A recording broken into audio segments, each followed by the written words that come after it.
Lord, जल्द से जल्दी आने वाला प्रभु यीशु मसीह की अति पवित्र नाम में सब पवित्र लोगों को मसीह वचन देता हूँ। प्रभु के अनुग्रह से हमें और भी एक दिन मिल गया। कल मैं आपको बोला था, यदि प्रभु ने और एक दिन दिया तो हम लोग अपने प्राण के उद्धार का बारे में हम लोग देखेंगे। अभी ये तो मैं आपको जो बता रहा है सिर्फ एक आउटलाइन है, हम लोग अंदर नहीं गया, सिर्फ आउटलाइन से बोल रहा हूँ। इतना बात अगर समझ गया तो फिर आगे जाने के लिए आसानी है।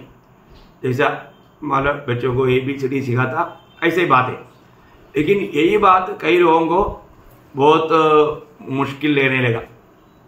कई लोगों को उनको समझ में नहीं आया क्योंकि उन्होंने अभी तक ऐसा बातें सुनाई नहीं, इसलिए कई लोगों को बहुत संदेह आने लगा। तो कोई बात नहीं, आप थोड़ा धीरज के साथ ये वचनों को बहुत ध्यान से सुनिएगा।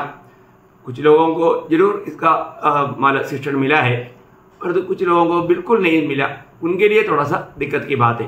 तो कोई बात नहीं, मैं आशा करता हूँ आप एक क्लास को बहुत दिल लगा करके, क्योंकि ये हमें आनंदता के लिए, हमारा तैयारी करने के लिए ये बातों का जानकारी बहुत ही जरूरी बात है। इसलिए मूल्यवान बातों को आप आत्मिक जीवन में तुच्छ ना करें। तो कल मैंने आपको बताया था, आत्मा का उद्धार और इवन शरीर का उद्धार दोनों एक ही क्षण में होने वाला बात है, परंतु हमारा प्राण का उद्धार, देही या सोल, उसका उद्धार के लिए एक लॉन्ग प्रोसीजर है। जब से हमने आत्मा में उद्धार पाया उस समय से लेकर के हमारा शरीर का उद्धार या छुटकारा या प्रभु का आगमन, वो दिन तक हमारे लिए हमें इतना समय में हमें करने वाला कार्य है ये अपना प्राण का उद्धार का कार्य। इसका मतलब क्या है कि जो भी जब आत्मा में उद्धार पाया वे लोग इस मतलब शरीर में हमारा छुटकारा पाने तक का समय, तब तक हमें पाप के सामर्थ्य से वो कभी भी झुक सकता है। तो उसमें हमें बढ़ना है, उस पर हमें विजय पाकर के जीना है। ये बात बहुत महत्वपूर्ण बात है। इसका मतलब शरीर की छुटकारा पाने के समय में हमारा पुत्रत्व का काम पूरा होता। इसका मतलब इसमें भी कई लोगों को संदेह आएगा कि अभी हम प्रभु का पुत्र है ना, जरूर, लेकिन वो पुत्रत्व का कार्य पूरा होने वाला समय कब है? हमारा ये शरीर महिमा में पहुंचने पर है। क्योंकि रोमियो का पत्री 8 अध्याय उसका 23 वचन अगर आप पढ़ेगा तो रोमियो 8 अध्याय का 23 वचन। और केवल वही नहीं, पर हम भी जिसके पास आत्मा का पहला फल है आप ही अपने में कराते हैं और लेपालक होने की अर्थात अपने देह के छुटकारे की बाट जोते हैं। देखिए, लेपालक होने की या पुत्रत्व को प्राप्त करने की बहुत बड़ी बात है। पुत्रत्व को प्राप्त करने के लिए हमारे अंदर उद्धार पाया वचन कहलाते रहता। और वो पुत्रत्व का प्राप्ति कब होता? जब हम महिमा में प्रवेश करेगा, महिमा में प्रवेश करेगा। तो महिमा में प्रवेश करने का उस दिन के लिए हमारे अंदर जिसका भी उद्धार हुआ है उसके अंदर एक तड़प रहता है, मैं कब मेरा इस दीनहीन शरीर से छुटकारा पाकर मैं उस महिमा में प्रवेश करेगा। तो महिमा में प्रवेश करने पर हम उस पुत्रत्व का प्राप्ति होता। जबकि वही रोमियो 8 का 14 में हम लोग 14 और 15 वचन में हम क्या पढ़ता? इसलिए कि जितने लोग परमेश्वर की आत्मा के चलाए चलते हैं वे ही परमेश्वर के पुत्र है। देखिए, यहाँ पर साफ लिखा ना, वे ही परमेश्वर का पुत्र है। कौन?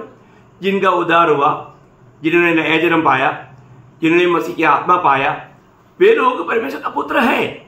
लेकिन उस पुत्रत्व का प्राप्ति, अब जैसा अभी एक बच्चा घर में जन्म हुआ, वो उस समय में वो उत्तराधिकारी नहीं बनता जब तक वो मेच्योर नहीं बनता।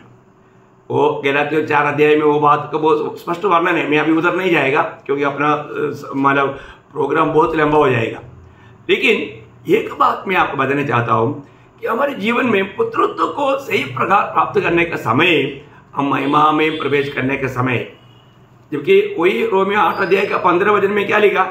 क्योंकि तुमको दासत्व की आत्मा नहीं मिली कि फिर भयभीत हो, परंतु लेपालक की आत्मा मिली है। लेपालक की या पुत्रत्व की आत्मा, है ना। कई शब्दों में कई लोगों को संदेह आ सकता है, पुत्रत्व की आत्मा मिला। वही बात गलातियों 4 अध्याय उसका 6 वचन में भी हम लोग पढ़ता है, और तुम जो पुत्र हो, तुम जो पुत्र हो, इसलिए परमेश्वर ने अपने पुत्र के आत्मा को जो है अब्बा है पिता कर कर पुकारते हैं हमारे हृदय में भेजा है। देखा, तुम पुत्र हो, देखा पुत्र हो, इसमें कोई संदेह नहीं। जो भी नया जन्म पाया है वो परमेश्वर का संतान है या परमेश्वर का पुत्र है। तो उन लोग वो पुत्रत्व का वो ओरिजिनल नहीं तो वो क्लियर अवस्था कब आएगा, जब हम महिमा में प्रवेश करेगा। आपको याद होगा जब इब्रानियों का पत्री उसका 2 अध्याय का 10वां वचन में वहां पर कहता है कि बहुत क्योंकि जिसके लिए सब कुछ है और जिसके द्वारा सब कुछ है, उसे यही अच्छा लगा कि जब वह बहुत पुत्रों को महिमा में पहुंचाए। देखा, बहुत पुत्रों को महिमा में पहुंचाए। देखा, हमको उस महिमा में पहुंचाएगा, बहुत पुत्रों को महिमा में पहुंचाएगा। मतलब वो पुत्रत्व का रियली अवस्था बोलेगा तो उस महिमा में प्रवेश करने के बाद है, तो बहुत बड़ी बात है।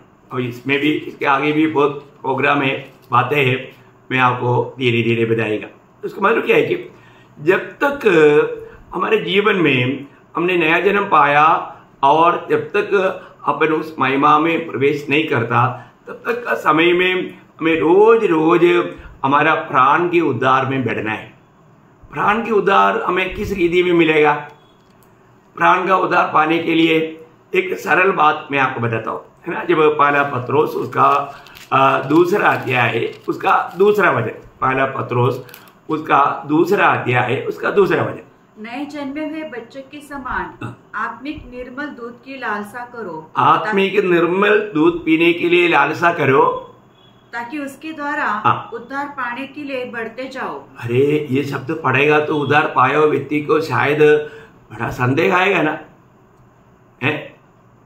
उद्धार पाने के लिए बढ़ते जाओ, इसका मतलब क्या हमारा उद्धार नहीं हुआ? क्या उद्धार हुआ। हम उद्धार पाए हुए लोग उद्धार में बैठने का अर्थ अभी हमारा उद्धार कहाँ पर हुआ? एक्चुअली जो नया जन्म पाया या जो उद्धार पाया उनकी आत्मा में ही उद्धार हुआ। उद्धार में बैठने के अर्थ आत्मा से उस उद्धार हमारा देही में आना, देही से मतलब आत्मा मतलब देही का भी सहारा लेकर शरीर को भी अपने कंट्रोल में लाएगा, तब एक संपूर्ण मूवमेंट शुरू होता।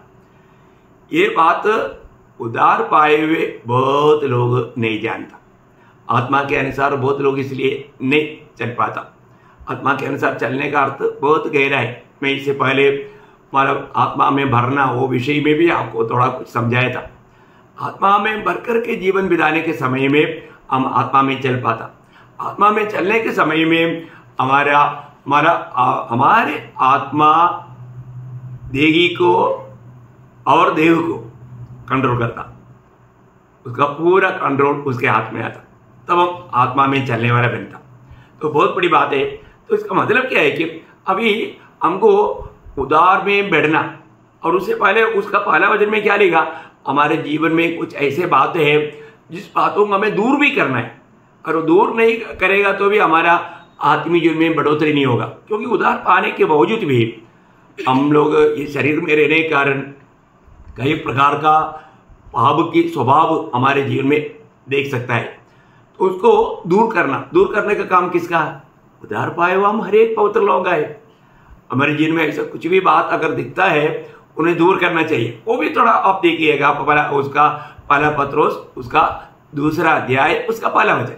इसलिए सब प्रकार का बैर भाव। देखा, अभी विश्वासियों को बैर भाव होता है क्या? ऐसे पूछेगा तो बड़ा मजाक लगेगा ना, है ना। बहुत से लोग हैं प्रियो, प्रभु में आने के बाद में भी एक दूसरे से बैर करता है ना। तो हमारे अंदर हमारे जीवन में ऐसा जो भी भावना है, ऐसे जो भी बात है, वो हमसे दूर करना बहुत जरूरी बात है। सब प्रकार का बैर भाव, इसका मतलब क्या है कि कई रीति का बैर भाव रहता है ना। किसी को ज्ञान के पीछे बैर भाव रहेगा, किसी को धन के पीछे बैर भाव रहेगा, है ना। मतलब किसी को बड़े बड़े पदवी के ऊपर बैर भाव रहेगा, बहुत से बातों का रहता। इसलिए बोलता है सब प्रकार का भैरभाव। हाँ, और छल। छल बोलेगा तो सब प्रकार का, वहां पर सब वो शब्द जोड़ना चाहिए। सब प्रकार का छल। आपको मालूम है प्रभु में आए हुए लोग छल का कार्य नहीं करना चाहिए। बोलने का मतलब किसी प्रकार किसी को धोखा नहीं देना चाहिए, कोई भी प्रकार का ऐसा। आपको मालूम है ना, विश्वासी लोगों के जैसा अभिनय करने वाले लोग बहुत कम है। बहुत बातों में लोग अभिनय करके सिर्फ दूसरे के सामने अपने आप को धर्मी दिखाने की कोशिश में है। ऐसा कभी भी कोई भी प्रकार का छल हमारे में नहीं होना चाहिए। सब प्रकार का छल, आगे सब प्रकार का कपट। सब प्रकार का कपट है ना, जो है ही नहीं वो बात को मैं हूं करके मतलब दिखावा करके कपड़दार से अभिनय करना। आज कितनी प्रकार का कपड़दार से लोग मतलब धोखा खा रहा है। ऐसा नहीं, सब प्रकार का कपड़। और सब प्रकार का डाह। सब प्रकार का डाह। आप देखिए लोग डाह करता, ये सब प्रभु के लोगों में चाहिए? कभी नहीं चाहिए। तो इसका मतलब हम लोग उद्धार पाने के बाद में भी उस प्रकार का डाह हमारे में रह सकता है। और सब प्रकार की निंदा को दूर, सब प्रकार की निंदा को दूर करते। आपको मालूम है विश्वासी लोग जब इकट्ठा होता है, अधिकतर लोग क्या करता, अपना ही विश्वासियों के बारे में एक दूसरे की निंदा करते रहता। देखिए है, निंदा करना ये प्रभु के लोगों का कार्य नहीं, ये अच्छा स्वभाव नहीं। ये सारे बातों को क्या करना, दूर करना। क्या करना, दूर करके ये सब बातों को दूर करके, देखा, इसको अपने पास नहीं रखना। ये सारे बातों को दूर करके फिर अभी बोलता है तुम्हें क्या करना, नए जन्मे हुए बच्चों की नायन निर्मल आत्मिक दूध के लालसा करो। क्या है निर्मल आत्मिक दूध? प्रभु का वचन।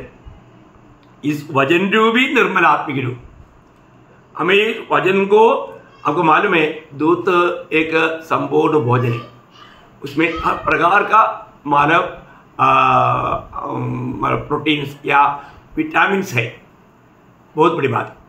तो हमें अपने जीवन में ये जानना है कि हर प्रकार मतलब हमें एक तंदुरुस्ती की जीवन में आगे बढ़ने के लिए, हमारा प्राण का उद्धार का अनुभव में आगे बढ़ना है, तो उसको हानि करने वाला अनेक बातों को हमें दूर करते हुए ये वचन को स्वीकारेगा तो हम हमारा प्राण के उद्धार के कार्य में बढ़ते जाएगा। प्राण के उद्धार का कार्य में बढ़ते जाएगा। एक सच्चा उद्धार पाया व्यक्ति को अपना प्राण के उद्धार में बहुत ज्यादा ध्यान देना। उसका और एक मैं शब्द फिलहाल अभी मैं आपको पढ़ाना चाहूंगा। फिलिपियों का पत्र उसका 2 अध्याय उसका 12 वचन में प्रेरित पौलुस मंडली को समझाता है हमें उद्धार का कार्य कैसा करना है। इसलिए हे प्रियो, जिस प्रकार तुम सदा से आज्ञा मानते आए हो, वैसे अब भी न केवल मेरे साथ रहते हुए पर विशेष करके अब मेरे दूर रहने पर भी डरते और कांपते हुए अपने अपने उद्धार का कार्य पूरा करते जाओ। अरे ये कैसा क्या है? उद्धार तो मुफ्त में है, फिर ये उद्धार का कार्य डरते और कांपते हुए मानो करने का अर्थ क्या? शायद ये वचन पढ़ने के समय में कई लोगों को कई प्रकार संदेह आया होगा, उसको आप मतलब क्लियर नहीं कर पाया होगा या कोई किसी से क्लियर उत्तर नहीं मिला होगा। मैं आपको बताऊं, आप थोड़ा वेट करना है, आपको इसका साफ साफ बहुत सरल रूप में प्रभु के वचन के द्वारा मतलब ये जो वर्तमान काल का जो उद्धार जो है वो हमें कैसे करना, डरते और कांपते हुए। ये कौन सा उद्धार है? देही या हमारा सोल, हमारा अंदर का सोल जो है या हमारा प्राण जो है उसका उद्धार का बात ये बोल रहा है। तो बहुत बड़ी बात मैं आपको बताना चाहता हूँ प्रियो, हमारे जीवन में हमने आत्मा का उद्धार के लिए हमने कुछ नहीं किया, सब प्रभु ने किया। उसमें कोई भी मानव भाग नहीं ले सकता, वो मुफ्त में है। उसके लिए हमारा कोई भी प्रकार का सहयोग की जरूरत नहीं। लेकिन यहाँ पर हमारे प्राण का उद्धार ये हमें प्रभु के साथ सहयोगी करके करने वाला बात है।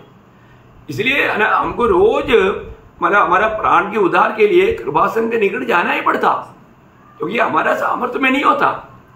ये पूर्ण रूप में प्रभु की सहायता से होता, लेकिन हम मिलकर के होता। ये एक बड़ी बात है। इसलिए प्रभु ने बोला ना इब्रानियों 4 अध्याय का 16 वचन में, बहुत सुंदर वचन है वो। इसलिए आओ हम अनुग्रह के सिंहासन के निकट हिवा बांधकर चले कि हम पर दया हो और वह अनुग्रह पाए जो आवश्यकता के समय हमारी सहायता करे। देखा, इसका मतलब क्या है कि ये प्राण का उद्धार प्रभु और हम दोनों मिलकर के, है ना। ये सुनने के टाइम पर कितना संदेह आएगा। सारा सृष्टि को रचने के लिए प्रभु को किसी का भी सहायता की जरूरत नहीं था, प्रभु ने अकेला किया। पर तो अभी मंडली तैयार करने के लिए, प्रभु यीशु मसीह का शरीर मंडली तैयार करने के लिए आज प्रभु को पवित्र लोगों का भी उसमें भाग प्रभु दिलाता है। ये प्रभु का हमारे प्रति एक प्रेम है, बहुत बड़ी बात है।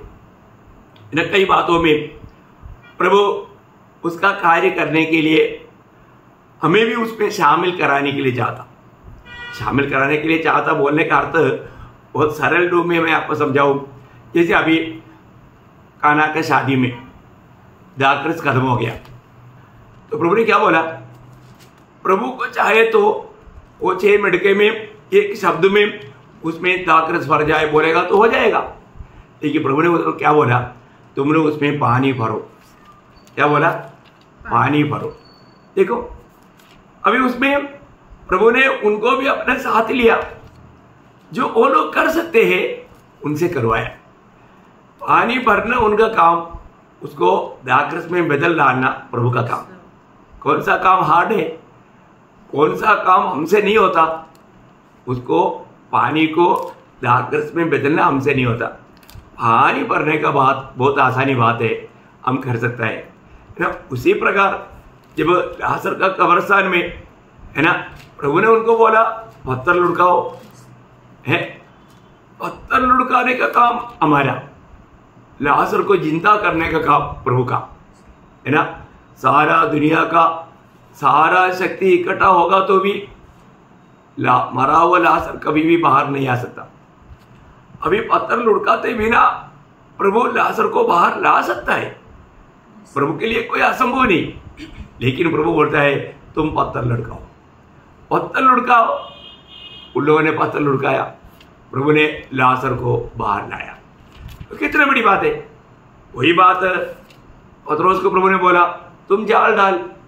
अरे जाल डालना कोई दिक्कत है क्या? वो भी मछली पकड़ने का वो स्वभाव में भरा हुआ पतरस को कोई दिक्कत नहीं।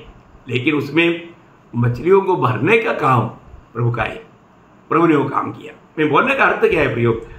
हमारा इस उद्धार में क्या प्रभु को शरीर को बनाने में, प्रभु का मंडली को बनाने में प्रभु अपने लोगों का एक भाग रखा है। और ये बात हमारा प्राण का उद्धार के अनुसार वो बढ़ते जाता। ये बहुत, उसके लिए हमको थोड़ा दाम चुकाना पड़ता। बहुत बड़ी बात है। हम लोग उसको सही रीति में आत्मा में जानेगा तो उड़ी मारेगा। उसको जानने के लिए बहुत इच्छुक हो जाएगा। और रोज हमारे में हमारा प्राण का उद्धार हो रहा है कि नहीं, ये अनुभव हमें प्राप्त करते रहना बहुत जरूरी बात है।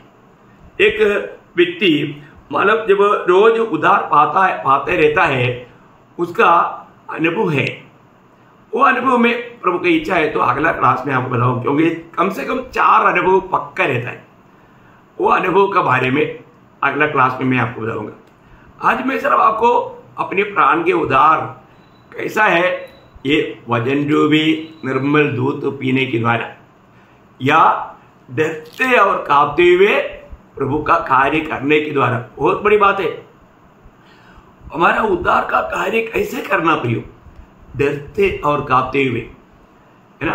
आज बहुत लोग प्रभु में आने के बाद में उनको कोई डर नहीं। आपको मालूम है प्रभु का भय मानने वाला, और डर मानने का अर्थ ये एक आदर का एक चिन्ह है।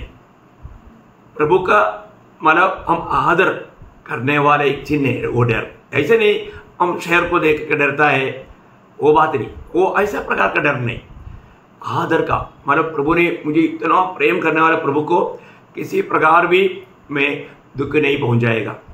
प्रियो, कोई भी लोग प्रभु में आने के बाद लापरवाही के जीवन ना बिताए। हर एक बातों में हम सावधान रहना। आपको मालूम है, जब न्याय के दिन हम सबको एक दिन न्यायासन में खड़ा होना है, वहां पर कैसे न्याय होगा? पहला पत्रोस पहला अध्याय का 17वां वचन में पत्रोस कहता है, बिना पक्षपात करते हुए न्याय करने वाला परमेश्वर को तू अब्बा पिता कहता है। तो देखा, बिना पक्षपात करते हुए, बहुत बड़ी बात है, वहां पर अच्छा भेद नहीं। इसलिए इस जीवन की यात्रा डरते हुए कांपते हुए करना, डरते हुए कांपते हुए करना है ना। पर तो आज मालूम नहीं, आज लोग बहुत लापरवाही का जीवन बिताता। विश्वासी लोग, पहले ऐसा नहीं था। पहले के लोग, उद्धार पाए लोगों में प्रभु का भय था, प्रभु का आदर था, और कभी भी कोई भी प्रकार का गलत काम करने के लिए उनको हिम्मत नहीं होता था। लेकिन आज लोग आपको भी पानी की नायंत पीते हुए जैसा दुनिया के लोग जीता है, ऐसा जीने वाला अनुभव विश्वासियों के जीवन में हमें दिखता है। कितना दुखदायी बात है प्रियो। तो इसका मतलब क्या है कि उनका प्राण का उद्धार नहीं हो रहा है। वो शायद आत्मा में उद्धार पाया होगा, लेकिन आत्मा से मिलने वाला चेतावनी तक उन लोगों को हमारा कुछ असर नहीं हो रहा है, वो अमल नहीं कर पाता। ऐसा दुखदायी अनुभव में बीत जाता। तो मैं आशा करता हूँ कि आप इस प्राण के उद्धार का बारे में अधिक जानने के लिए, अभी एक सच्चा प्राण के उद्धार में बढ़ने वाला व्यक्ति, उसका जीवन में बहुत स्पष्ट अनुभव रहता। वो अनुभव में प्रभु का अनुग्रह है। अगला हफ्ता में एक क्लास में आपको बताऊंगा। साथ ही साथ मैं आपको बोला, अपना प्राण का उद्धार बहुत डिटेल से आएगा, बहुत डिटेल से, वो भी जानना। और जरूर प्रभु आपको सबको बहुत आशीष दे, प्रभु को महिमा मिले। आमीन।